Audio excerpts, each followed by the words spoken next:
साई राम। मैं मीनाक्षी आप सभी लोगों का हार्दिक अभिनंदन करती हूँ साई अनुभूति चैनल में और अनुभवों की श्रृंखला से एक बार फिर से एक बहुत प्यारा और अनोखा सा अनुभव लेकर आप सभी लोगों के समक्ष उपस्थित हुई हूँ। लेकिन उससे पहले सभी लोग हाथ जोड़ते हैं और बाबा का जयकारा लगाते हैं। अनंत कोटि ब्रह्मांड नायक राजाधिराज योगी राज परम ब्रह्म श्री सच्चिदानंद सद्गुरु साईनाथ महाराज की जय। ओम साई राम। साथियों, आज जो ये अनुभव मैं आपको बताने जा रही हूँ वो है पानीपत से पूजा जी का। पूजा जी बाबा को 12-13 सालों से जानती है, लेकिन फिर भी वो कहती हैं कि अभी मुझे ज़्यादा टाइम नहीं हुआ है बाबा को मानते। जो सच्चा साईं भक्त होता है ना, वो हमेशा यही कहता है कि नहीं, मैं जो पूजा बस ऐसे ही करता हूँ, बस अपनी पूजा जो करता हूँ पूरी श्रद्धा से करता हूँ, बस मुझे ज़्यादा पूजा पाठ नहीं आता है, लेकिन बस बाबा मेरी सुन लेते हैं क्योंकि मैं उनसे प्यार बहुत करता हूँ। आज जो मैं आपको पूजा जी का अनुभव सुनाने जा रही हूँ, वाकई एक ऐसा अनुभव है कि जो आप सुनेंगे तो आप मान जाएंगे कि बाबा अपने भक्त की रक्षा करने हेतु किस तरह से आते हैं और किस तरह से पहले ही इंट्यूशंस दे देते हैं कि तुम्हारे जीवन को खतरा है। तो चलिए शुरू करते हैं पूजा जी का प्यारा सा अनुभव। पूजा जी बताती हैं कि मैं पानीपत की रहने वाली हूँ और यहाँ पर जो साईं मंदिर है वहाँ पर मेरे बच्चे और मेरे हस्बैंड साईं मंदिर जाने लगे। कुछ दिनों बाद मेरे मन में भी अभिलाषा हुई कि मुझे भी मंदिर जाना चाहिए और मैं भी मंदिर जाने। हमारे पड़ोस में एक लेडी रहती थी जिनके घर में साईं संध्या थी। ये कहती है मेरे हस्बैंड को किसी के घर आना जाना ज़्यादा पसंद नहीं था, लेकिन मेरी तीव्र इच्छा थी कि मैं साईं संध्या अटेंड करूँ। मैंने अपने हस्बैंड से परमिशन मांगी और मुझे परमिशन मिल गई और मैंने साईं संध्या अटेंड करी। उसके बाद मेरा थोड़ा उनसे बातचीत अच्छी हो गई, तो कुछ टाइम बाद उन्होंने मुझे बताया कि पूजा, यदि तुम्हारे मन में कोई प्रश्न है तो मेरे पास साईं की प्रश्नावली है, आप उसमें से कुछ भी पूछ सकती हैं, आपको आपके सवाल का जवाब मिलेगा। तो ये कहते हैं कि उस टाइम मेरा जो घर था वो पुराना बना हुआ था। मेरे मन की बस एक यही अभिलाषा थी कि बाबा मेरा नया घर कब बनेगा। ये कहते हैं कि जब मैंने प्रश्नावली से प्रश्न पूछा तो मेरे पास जो उत्तर आया उसमें जो आंसर था वो कुछ अजीब था, जो कि मुझे उस वक्त समझ नहीं आया। उसके जवाब में लिखा था कि मृत्यु से बचोगे। ये कहती है, ये जवाब सुनकर मैं अपने घर वापस गई और मैंने अपने सासू माँ को भी बताया कि माँ, मैंने आज इस तरह से प्रश्नावली से प्रश्न किया और मुझे जो जवाब मिला उसमें ये आया कि आप मृत्यु से बचोगे। ये कहती हैं कि इस बात को 10-12 दिन बीत गए। ये कहती है कि मेरे उस कमरे में जहाँ पर सोफ़ा रखा है और इन्होंने फ्रिज रखा हुआ है, वहाँ पर मैं अपना घर का काम करने के बाद रसोई से कुछ सामान फ्रिज में रखने के लिए गई और जैसे ही मैं वो सामान रख के थोड़ा सा बाहर आती हूँ, 10-12 कदम चल के, अचानक से उस कमरे का जो लिंटर है वो नीचे गिर जाता है। ये कहती हैं इतनी तेज़ की आवाज़ आती है कि अड़ोसी पड़ोसी भी आवाज़ सुनकर आ जाते हैं। ये कहती हैं मैं अंदर आती हूँ बाद में, तो देखती क्या हूँ कि जो बाबा की मैं दिवाली के टाइम पे मूर्ति लेकर आई थी, उस मूर्ति को मैंने अभी प्लास्टिक का जो कवर था उससे निकाला नहीं था, वो एज इट इज़ ही वहाँ पर रखी थी मैंने। मैं देखती हूँ कि बाबा के सर पर एक स्क्रैच पड़ गया है। ये कहती है बस मुझे कुछ नहीं सूझा और मैंने अपने बाबा को उठाया, मैंने अपने बाबा को साफ करा और मैं बस बाबा को यही कहती रही कि बाबा आज आपने बचा लिया।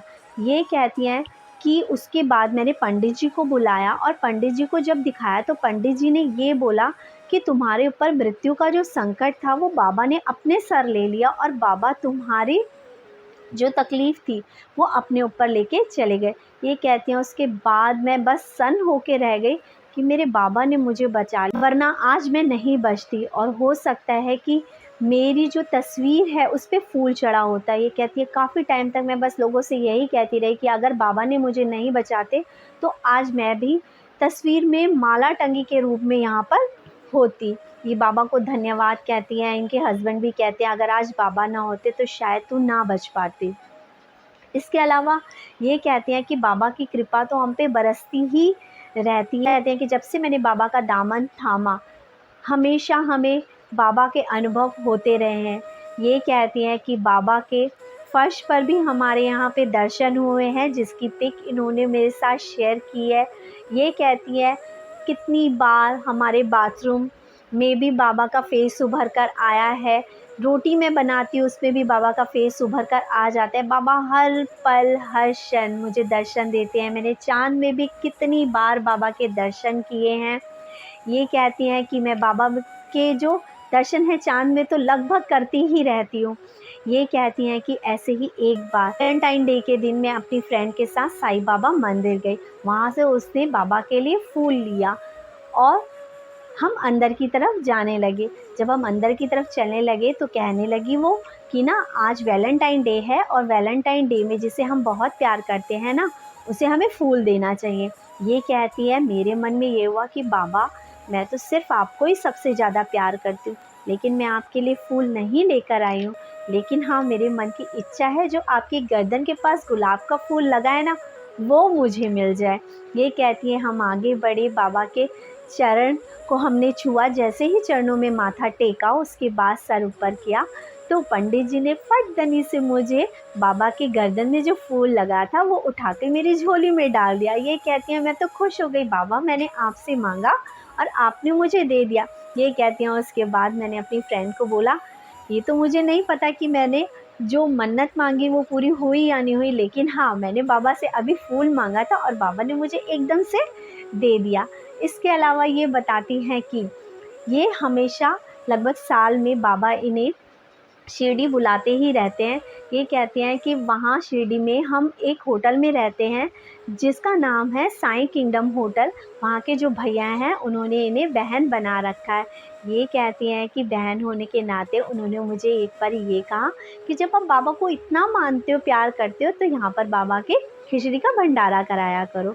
ये कहती हैं कि ऐसे ही मैं शिरडी में बाबा का भंडारा कराने के लिए खिचड़ी बनवाई थी, तो उसके बाद उन्होंने चावड़ी के बाहर भंडारे का आयोजन कर दिया था। स्टॉल जैसे होता है वहाँ पे भंडारा रख दिया था। उसके बाद मैंने वहाँ से एक दोना लिया प्रसाद का और मैंने कहा मैं द्वारका माई में चढ़ा कर आती हूँ, भोग लगा कर आती हूँ। ये कहती हैं जब मैं द्वारका माई पहुँची तो वहाँ पर एक गार्ड बैठी थी। उसने बोला यहाँ से नहीं, आपको उधर दूर लाइन की तरफ से आना पड़ेगा।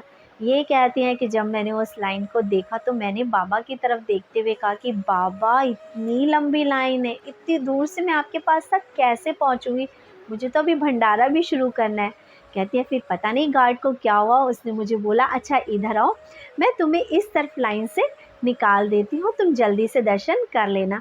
वो कहती है उन्होंने मुझे साइडों में से निकाल के वहाँ पर भोग लगाने के लिए पहुँचा दिया। ये कहते हैं कि वहाँ पे पंडित जी थे और वो पुलिस जो वहाँ पे बैठी हुई थी उन्होंने बोला कि ये प्रसाद हमें दे दो। तो ये बोली पंडित जी मैं ना बहुत सारा प्रसाद ला रखी हूँ और मुझे भंडारा शुरू करना है, ये वाला प्रसाद ले जाकर मुझे वहाँ उस बर्तन में डालना है, उसके बाद मैं प्रसाद ले आऊँगी। ये कहती है वहाँ से प्रसाद लेकर मैं गई, मैंने पूरे जो पतीला था खिचड़ी का उसमें डाला, उसके बाद हमने भंडारा बांटना शुरू करा। ये कहती है पता ही नहीं चला कितनी जल्दी सारा का सारा प्रसाद बट गया। ये बताती हैं कि अक्सर जब मैं समाधि मंदिर जाती हूँ तो काले धागे लेकर जाती हूँ और वहाँ से टच करवा के लेकर आती हूँ।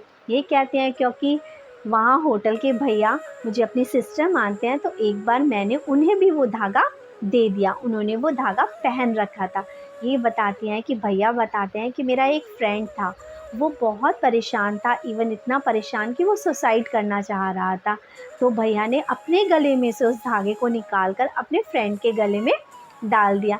ये कहती हैं कि भैया ने उनको जो अपना वो धागा समाधि मंदिर से टच किया हुआ दिया, उसके बाद उनका मन शांत हुआ और उन्होंने जो इच्छा रखी थी, जो काम उनका बन नहीं रहा था, वो भी बन गया। ये यहाँ ये कहती है कि बाबा के समाधि मंदिर से टच हुए धागे में इतनी शक्ति कि एक बार पहना हुआ धागा भी यदि किसी ने पूरे विश्वास से निकाल के दूसरे को दिया तब भी उसके काम बन गए।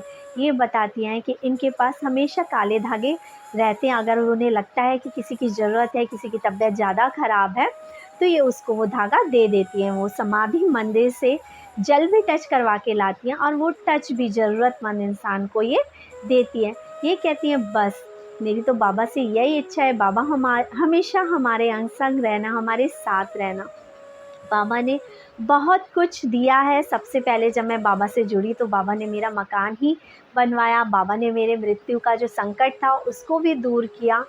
और ये बताती हैं कि आज मेरे घर में मैंने बाबा की मूर्ति भी स्थापित कर रखी है। उनका जो मंदिर की मूर्ति है वो भी मैं आपके साथ शेयर कर रही हूँ। आप देखिए इनका मंदिर कितना प्यारा है, जिसमें बाबा को स्थान दे रखा है इन्होंने।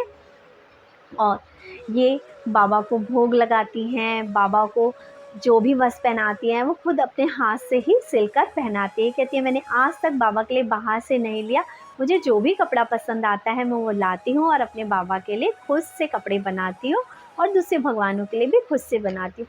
पूजा जी, आपने जो ये अनुभव शेयर किया है वाक़ई बहुत प्यारा है, जो कि हमें बताता है जैसे साईं सच्चरित्र में बहुत सारी कथाएँ ऐसी हैं जिसमें बाबा ने दूसरों की, अपने जो साईं भक्तों के मृत्यु के संकट को अपने ऊपर लिया था, वैसे ही पूजा जी आपके मृत्यु का संकट बाबा ने अपने ऊपर लिया और आज आप सुरक्षित हैं।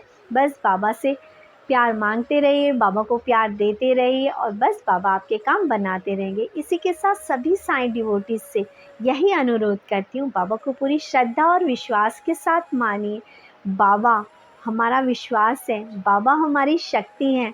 कर्म तो हमें करने हैं, हम जिस भी चीज़ की इच्छा रखते हैं उसके लिए हमें खुद से पहले एक कदम उठाना पड़ेगा। उसके बाद बाबा ने कहा है ना कि तुम एक कदम चलो, मैं 10 कदम चलूँगा।